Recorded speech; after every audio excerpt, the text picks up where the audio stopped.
City ইউনিভার্সিটিতে ধ্বংসযজ্ঞের প্রতিবাদে শান্তিপূর্ণ মানববন্ধন, দায়ীদের শাস্তি ও ক্ষতিপূরণ দাবি।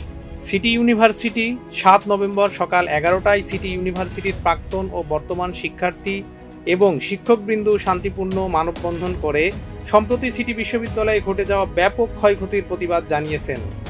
মানববন্ধনে শিক্ষার্থীরা দাবি করেন যে ড্যাফোডিল ইউনিভার্সিটির ছাত্রদের দ্বারা সংগঠিত এই ধ্বংসাত্মক আচরণের সাথে জড়িতদের দ্রুত শনাক্ত করে শাস্তির ব্যবস্থা এবং সিটি ইউনিভার্সিটির ক্ষতিপূরণের ব্যবস্থা করা হোক।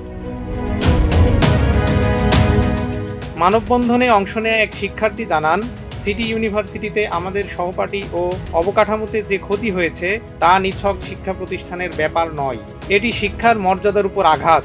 দোষীদের চিহ্নিত করে তাদের বিরুদ্ধে আইনি ও প্রশাসনিক ব্যবস্থা গ্রহণ করা হোক।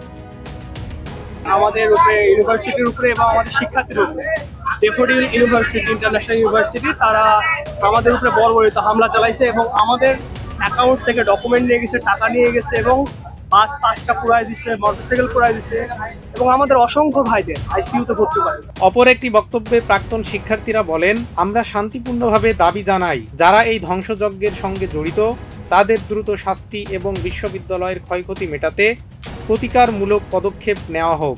আমরা শিক্ষা প্রতিষ্ঠানকে নিরাপদ ও শান্তিপূর্ণ পরিবেশে ফিরিয়ে আনার পক্ষে। এইটা আমাদের যে ইউনিভার্সিটি যারা অথরিটি আছেন ওনারা বিষয়টা হ্যান্ডেল করতেছেন ওনাদের সাথে, তো ওনারা নেগোসিয়েশনের ব্যাপার এটা আমি যতটুকু জানি এখন পর্যন্ত কোনো মীমাংসার দিকে আসে নাই, কোনো নেগোসিয়েশন আসে নাই। এটাও সম্ভবত সত্য যে মামলা চলমান, তো এই বিষয়ে আমার মন্তব্যটা দেওয়া ঠিক না। তবে আমরা দাবি করবো তারা দ্রুত সম্ভব যদি যত দ্রুত এটাকে নেগোসিয়েশন দিকে আসেন, উভয় ইউনিভার্সিটির শিক্ষার্থীদের পড়াশোনার জন্য এটা খুবই হেল্পফুল। আর নয় এটা ডে বাই ডে দেখা যাচ্ছে আবার মানবমুখী অবস্থানে যে কোনো সময় গেল যাইতে পারে যদি সমাধানের দিকে না আসে।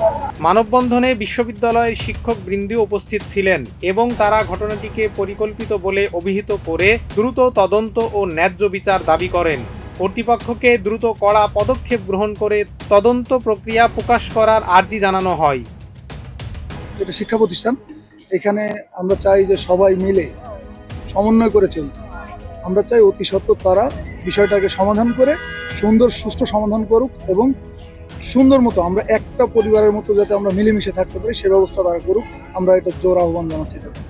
ঘটনা সম্পর্কে ড্যাফোডিল ইউনিভার্সিটির পক্ষ থেকে আনুষ্ঠানিক কোনো প্রতিক্রিয়া এখনও প্রকাশ করা হয়নি বলে মানববন্ধনের বক্তারা উল্লেখ করেন। শিক্ষার্থীরা আশ্বস্ত করেছেন যে তারা শান্তিপূর্ণভাবে তাদের দাবি চালিয়ে যাবেন যতক্ষণ না তারা সুষ্ঠু বিচার পায়।